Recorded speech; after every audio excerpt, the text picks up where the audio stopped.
Hello and welcome to this episode of Altitude. We have an incredible show lined up for you.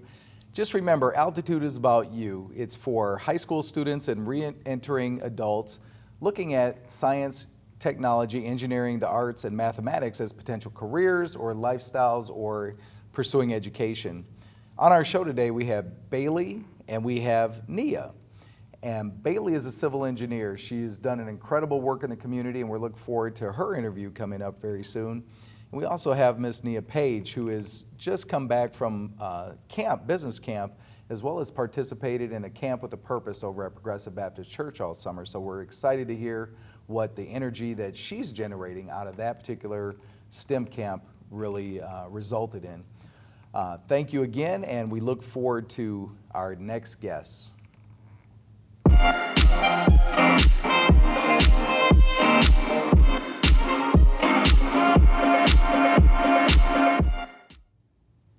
Hi, welcome to this episode of Altitude. With me I have Bailey Hadnott. Bailey is a civil engineer. Welcome to the show, Bailey. How are you doing today? I'm good. How are you? Fantastic, fantastic. So thank you for taking your time out of your busy schedule. No problem. I know with the Twin Cities traffic, it's hard to get from those far out engineering companies to get over to see us here in St. Paul at SPNN Studios, so we appreciate it. So Bailey, you know, today's show is really focused in on youth and high school students and maybe some returning adults back to the work world. And so our goal is to find out a little bit about you and to understand what is the career, your education, your lifestyle. Okay. So why don't we start off by talking a little bit about your education? Start from the beginning. Okay. I'm a civil engineer by trade. I went to University of Iowa in Iowa City for 5 years to get my engineering degree in 2011. During that time, I did a couple internships, co-ops, and then ended up in Minneapolis for my first full-time job at Bar Engineering. Wow. So, yeah. Very prestigious company. Oh, thanks. Yeah. I guess. So at Bar, what do you do at Bar? So my title is environmental engineer. We have a business unit called assessment and remediation, which means we assess situations that are contaminated, like contaminated sites for soil, contaminated drinking water, wastewater, air pollution, and then we work with our clients to solve those problems. So remediating things like lead in your water, or solids in your air, or maybe a contaminant in your soil. We help them design solutions to remove those from their systems or properties. Wow, that's really cool. That's really important work too, especially in light of all the major issues we've had in Flint, Michigan with the water crisis and what we've learned beyond that in the South and all across the United States in the pockets of areas. So looping back to education, did you always want to go into civil engineering and do what you're doing now? Or how did you get from, you know, young Bailey to being where you're at now? Yeah, so young Bailey was a tree hugger, is what I like to call her. Tree hugger. Yes. Oh, I haven't heard that in a long time. That's what are you doing using my dad? That's my generation. Yeah. That's what my mom called me when I was a kid. Okay. I was very adamant about recycling and like picking up trash on the street and like sea animals. And originally young Bailey wanted to be a marine biologist and work with like dolphins and train dolphins and work with like water animals. That didn't pan out. So then I ended up taking a class in high school called engineering physics. And that was the first time it was offered at my high school. I went to a mostly black high school in Chicago, so it wasn't very common. Took that class and I loved it. I love working with my hands and like building things and asking questions, all that stuff. Then I did that for a semester and I was like, okay, now I'm gonna be an engineer. I decided that from that class. And then I applied to a couple schools, got some scholarships, and then ended up at Iowa for an engineering degree. And then within that, you could do like civil engineering, biomedical engineering, mechanical engineering, and I chose civil. And then that was also environmental at the same time. Sure. So that's what I ended up doing. You're telling me you're more than a hard hat and a shovel, right? Yes, I'm more than a hard hat that and a is shovel. I have learned that stereotype, that generalizations. You're more than a hard hat and a shovel. I do have a hard hat and a shovel, but it's not all I am. I do more than just that. So. Absolutely, absolutely. I know I ran into a good friend of mine is actually with the Conservation Corps. She's on the board. And I know that that was one of the terms that came up. She didn't say it, and we'll have to strike that from the show, but it was actually hilarious. Everybody started chuckling chuckling, going like, "Ah, except me." Not me. Yeah. So, wow. So you're telling me you came off of the mean streets of Chicago, Wouldn't hugging call it trees and the green effect, and Yeah. recycling, and Yeah. then all the way to here in Minnesota with your degrees and being able to make a difference on society through the work that you do. I hope so. Yeah. Yeah. No, that's fantastic. Yeah. One other thing, we'll stick around the career aspect of it, is being African American female, and I don't believe I had even been awakened to the fact that there were black civil engineers. Because in my mind, I was always seeing people in ditches and hard hats and shovels, right? And they were usually male, they were usually Caucasian. Yes. And it just was a thing, right? Yeah. So tell us a little bit about how you adapted to working in your career. And were there any things you can share with our audience that, be prepared for? Communication or Anything? anything? Yeah, It's sure. wide open. Yeah. Sure. So I went to Iowa, obviously, for school, and that's a predominantly white institution, PWI, which most people know. And there was one other black engineer who was a woman who was also a civil engineer. So there was two of us out of a class of like 200 people. That was my first culture shock within engineering of like, okay, maybe this isn't for me, maybe I can't see someone who looks like me in this process, maybe I shouldn't go all the way. Those were my first thoughts when I first got to college. And then from there, I just kind of got used to it. Honestly, it became the norm of being the one person of color in your class, the one person of color at office hours. It just became the reality that I face every day.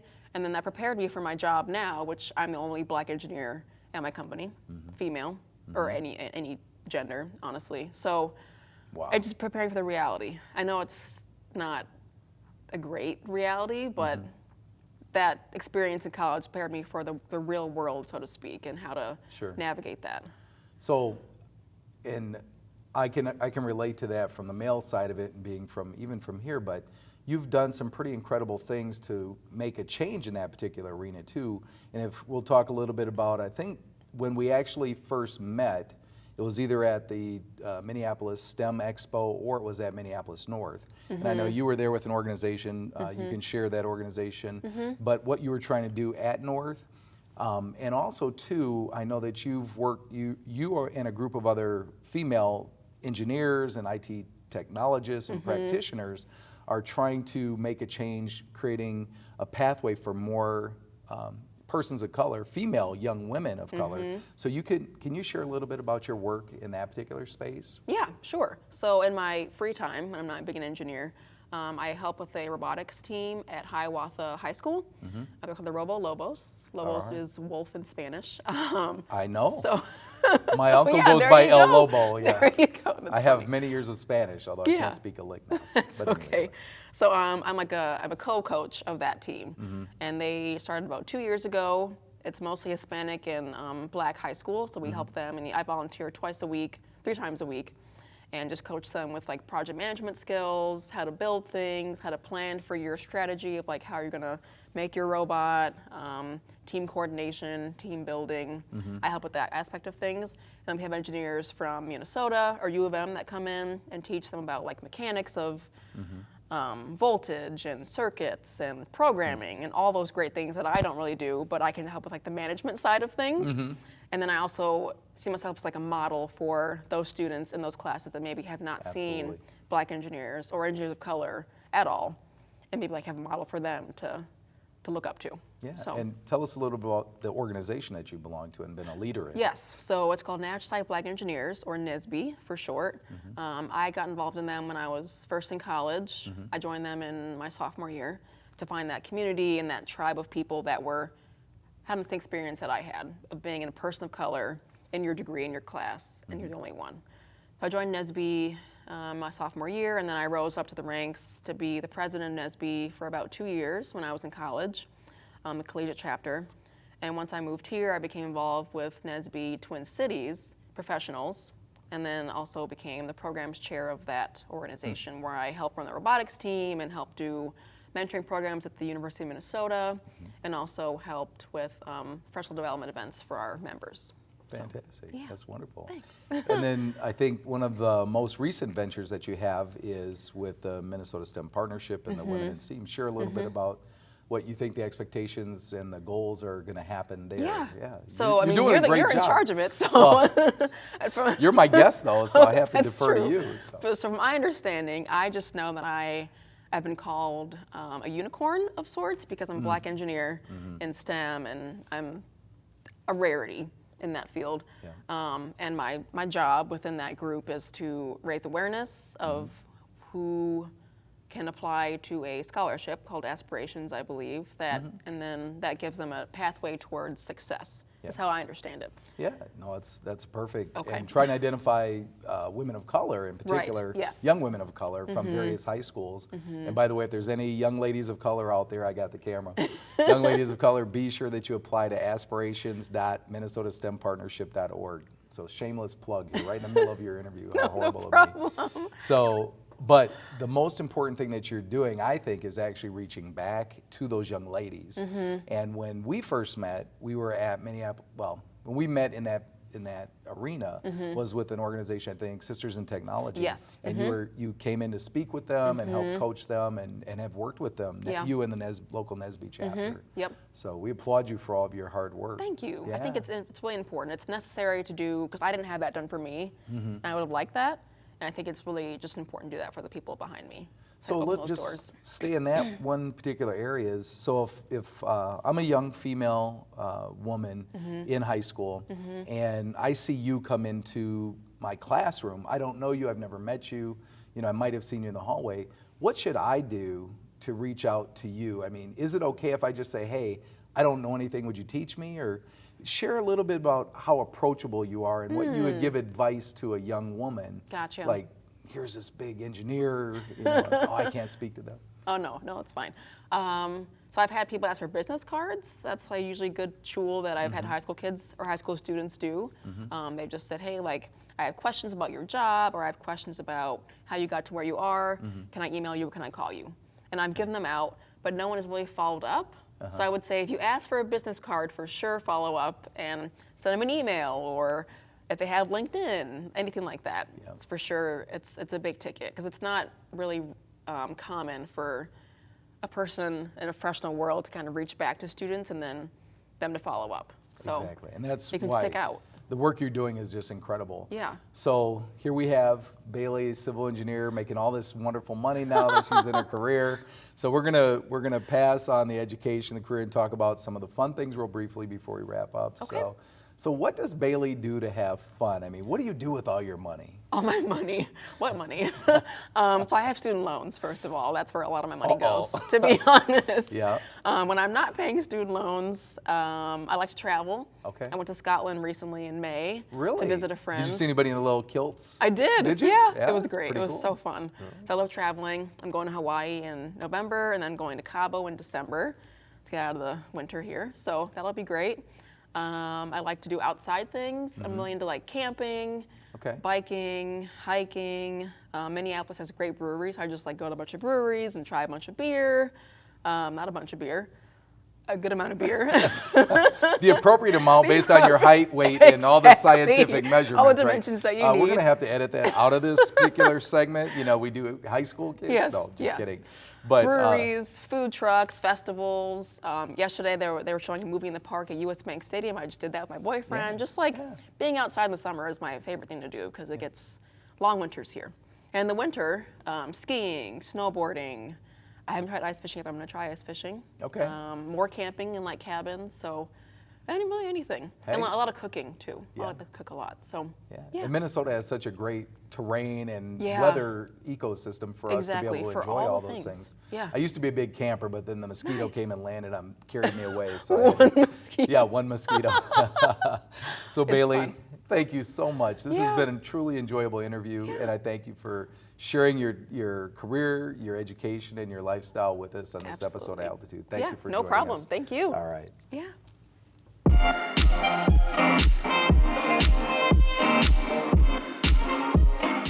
And with me is Nia Page. How are you doing, Nia? I'm good. How about yourself? I'm doing wonderful. Hey, I heard that you've had a busy summer and you just got back from another camp. So I thank you for hopping out of one activity and then coming to the studios of SPNN to join us here to talk a little about you. So Nia, as you No, this show is really designed for students like you in your age level and future and career, right? So we want to create content that will help other students kind of decide where they may want to go. Sometimes they're undecided, sometimes they know, but they might like what you're talking about. So we're going to share that with a lot of people after we get done recording this. Is that okay? Yeah. All right, fantastic. So we stay and talk about your education. We talk about maybe what you want to do in the future in a career or a job. And we also talk a little about lifestyle. So I know we have a lot of things to cover and talk about. So I appreciate you taking your time here. So education, where do you go to school at? Woodbury High School. Woodbury? All right, fantastic. And what is your favorite activity at Woodbury High School? Are you in extracurricular activities, or tell us a little bit about what you do? I play basketball and Okay. I run track, and I might be interested in golf, but still maybe. The golf is a maybe, but yeah, you still have the rest of the summer to keep working on that, right? Mm-hmm. And there's also indoor golf, so you got year round. So golf, that's pretty amazing. And well-rounded, must I say, too, because I hit golf balls that go into the water, into the sand trap, and stay on the tee sometimes. So you might have to show me a few golf swings. So in your high school, you have a lot of other activities that go on, but the realm of science, technology, engineering, and math, or they call it STEM, and then they throw in the arts, right, for STEAM. And so this summer you had and participated in a camp with a purpose at Progressive Baptist Church. And I know that they had an incredible number of variety of activities that a lot of students went through. So we're going to talk a little bit about that from an education perspective. And also too, I think you had, you're pretty competitive from what I remember. Yeah. So we're going to talk a little bit about that. That'll be the punchline when we get done. Okay. Tell us about maybe one of the favorite activities that you had while you were at camp, or talk about that camp with a purpose a little bit. I remember we did like a Lego activity. I remember making a game on the computer, and I think my favorite was flying drones. Flying drones, I bet it was. So let's talk about robotics first. So you use the term Legos, so you had an opportunity to be exposed to the EV3 or the Mindstorm platform and be able to program your robot. Did you find that to be hard or easy? Because I've always been interested to ask, but you know, we're going to tell the whole public now. So Yeah. was it hard or easy? Well, I've had experience with building like things like that before. Okay. So in my perspective, it was simple. Not a problem. All right. So tell us about the gaming then. What did you do with the game design sessions? We built this, like, it was a game where you just hit the ball off of the bat and then you try to hit all the blocks, but it was a lot more difficult once you actually played the game. And then we had the opportunity to make our own game also, and I tried to make Pac-Man, which was kind of hard. It was a lot more difficult than I thought it was going to be. Yeah, but not too difficult, right? If somebody wanted to pursue gaming, that's probably a great way to get started. Yeah, and especially game development. It wasn't, I was impressed that it wasn't just about playing games, like you were building the games. You weren't like just, you know, spending hours doing that. And then drone racing you had mentioned. So tell us a little bit about why you like drone racing, or what you learned about drones, drone flying. I think my favorite part was being able to compete, because on Monday, we started on Monday, we ended on Friday. On Monday, I said I was going to win, and I kept practicing Tuesday, Wednesday, Thursday. We went through the courses, and I won on Friday. Yeah, you sure did. And we're very proud of you too, because you set a goal, you stuck with that goal, and you accomplished that goal. So that's very impressive. And for advice for other young people out there, as it related to robotics, was there anything that you learned about maybe future career in robotics that you might want to share? Was there any relevance to like how the robots work and why they do the things that they do that you've seen now after having taken that course? I could say for when we had like the Lego activity, it was like, at first I thought when you want to go left, you have to put left, but you actually have to put right. But it might have been inverted, I'm not sure. But it was a lot different than I thought it was going to be. I thought it was going to be simple, just right, left, straight. But for the drones, it was like you had to use your fingers in a way you didn't use them before. You had to move it up and down and back and like slow and fast before you could hit the ceiling or crash really hard. Exactly. Any advice on any careers or any thoughts that people can pursue with drone racing? I mean, do you see it more than just gaming, or do you see it as just having fun? I see it both ways. Like, if you really want to get into IT and you want to pursue it, some advice I could say is go for what you want. Don't dream too big. Don't dream too small. You can dream as big as you want and accomplish anything you want. You just have to stick with it and set a goal and accomplish it. That's wonderful, wonderful advice. So let's talk a little bit about, now that you're building all these, amassing all these skills. So have you thought about college? Because tell me again, what grade are you in? I'm going to 10th grade. You're going into 10th grade. So have you given college much thought? I have. I've been in Avid since I was in 7th grade. I've visited colleges. My mom took me to Spelman, the college she went to when I was in 3rd grade. So I've been going to colleges since I was little. Checking them out. All right, fantastic. Do you have any particular area of expertise that you want to get into when you go to college? I have a big variety, but I've always wanted to go into the medical field. In middle school, I started getting interested in law, and then I started doing codings, and I did BDPA, and I started getting sort of interested into IT, and I just went to a business camp, so now it's like I'm all over the place. You're all over the place, but good thing is you have a couple of years to kind of narrow that scope. Yep, and also keep honing your craft. You know, you're doing coding, you obviously now are drone racing, doing some things with, robotics. Hopefully you'll join the progressive robotics team, and then all the other wealth of things that you're doing. And the competitive nature that you have with being in sports, it sounds like you're very disciplined and very orderly and focused on what you want to do and accomplish. So for other young people that may not have as much focus in what they want to do, or maybe don't know all the options, you had mentioned at one point in time maybe psychology or something like that. If you had to pick one of those options, which one would you actually pick? I think if today you were a senior and you had to say go, what would you pick for a education option today? I think I would pick psychology because I like to help other people, even though I like to do things on my own. Sometimes I like to help others because I can see the difference and I can make a difference. Yeah.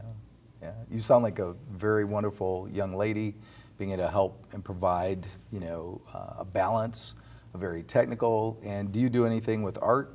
Did you like to draw, did I hear?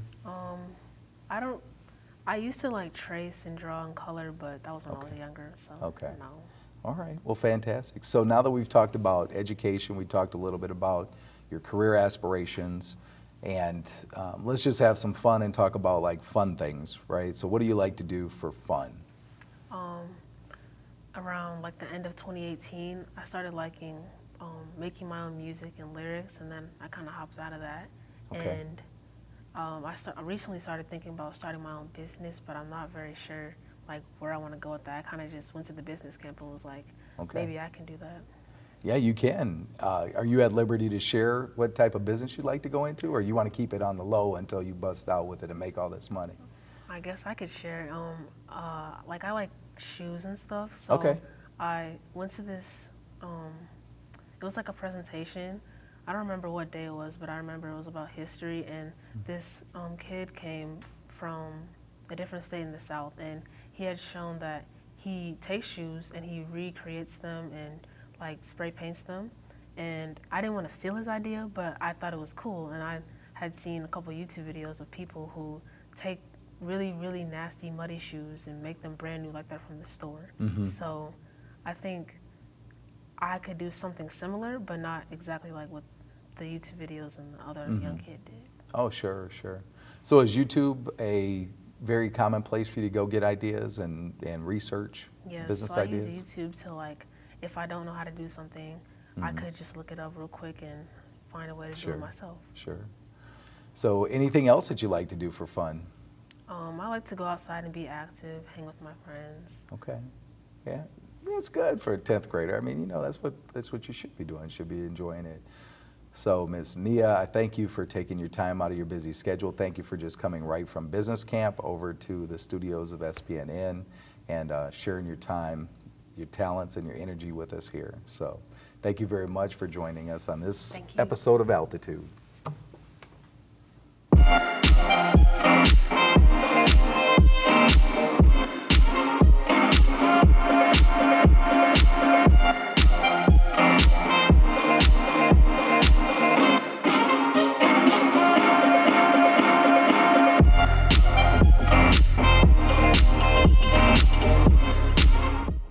What an incredible show.